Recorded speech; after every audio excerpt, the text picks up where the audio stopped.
एक भारी समस्या से भी हम लोग जूझ रहे हैं। 8 तारीख को डिवीज़न बेंच में असल में क्या हुआ है कि मतलब आयोग, मैंने पहले भी बताया था कि आयोग बिल्कुल बौखला गया है, क्योंकि आयोग चारों तरफ से घिर चुका है। आयोग जितना ही समझदार बनने की कोशिश किया, आयोग चारों तरफ से घिर गया। मैंने पूरा प्रयास किया कि जैसे भी हो सके हम लोगों की जीत हो, ठीक है। तो आयोग जब चारों तरफ से चौतरफा घिर गया है, आयोग ने अपना चाल चलना शुरू कर दिया है, ठीक है। इधर 28 को जो डेट लगी है कंटेप्ट पे, तो ये फटाक से डिवीज़न बेंच वाले मामले को उछाल के इधर सुनवाई करवाना चाहता है। और हम लोगों के लिए सरदर्द एक ऑप्शन बन गया है कि हम लोगों की सुनवाई है इसी 8 तारीख को। और अपनी किस्मत फूटी है जो अपने सीनियर अधिवक्ता, मतलब अपने अनुराग अग्रहरी जी के साथ जो सीनियर अधिवक्ता हैं, उनकी लड़की की शादी 8 तारीख को हुई है। और जिस दिन ये डेट मिली थी ना 8 तारीख वाली, उसी दिन सीनियर अधिवक्ता ने कहा था वकील साहब से कि यार 8 तारीख को तो मेरे घर में शादी है, तो मैं कोर्ट में केस लड़ने आऊँ या अपनी बिटिया की शादी करूँ।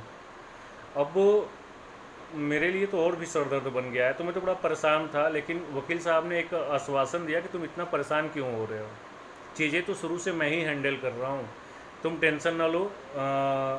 8 तारीख को जो भी होगा मैं डील कर लूँगा, मतलब मैं मैनेज कर लूँगा और चीज़ों को पैरवी कर लूँगा, ठीक है।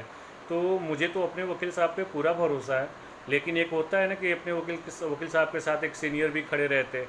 तो सीनियर, एक चीज़ और भी है, जो अपने सीनियर हैं, मतलब इन दोनों अधिवक्ताओं ने तगड़ा मेहनत किया है। ये प्रगति अग्रवाल डिवीज़न बेंच वाला मामला, आज ही वो हम लोग काउंट कर रहे थे, कम से कम 35-36 डेट लग चुकी है, 35 से 36 डेट।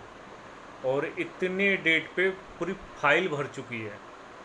और बेचारे अपने सीनियर और अपने वकील साहब लगातार हर डेट पे सुनवाई हो चाहे ना हो, बेचारे लगातार खड़ा होते हैं। तो इनके मेहनत पे तो शक नहीं किया जा सकता, लेकिन अब जिस अधिवक्ता की बिटिया की शादी ही एक ही उस डेट को पड़ जाए तो थोड़ी सी समस्या तो होती है।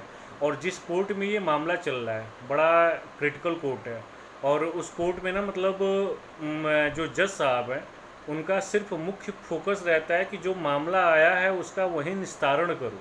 ऐसा अभी पिछले डेट पे ना वो कह रहे थे कि तुम हट क्यों रहे हो, पास ओवर क्यों करवा रहे हो। तो अपने वकील साहब ने कहा कि साहब हम क्या पास ओवर करवा रहे हैं, पास ओवर तो सरकार की तरफ से किया जाता है, बार बार हमेशा से पास ओवर उन्होंने कराया है। तो उन्होंने कहा कि ठीक है मैं सारी चीज़ें हैंडल करूँगा, लेकिन आप लोग घबराइए नहीं, उम्मीद है जीत अपनी होगी। जय हिंद।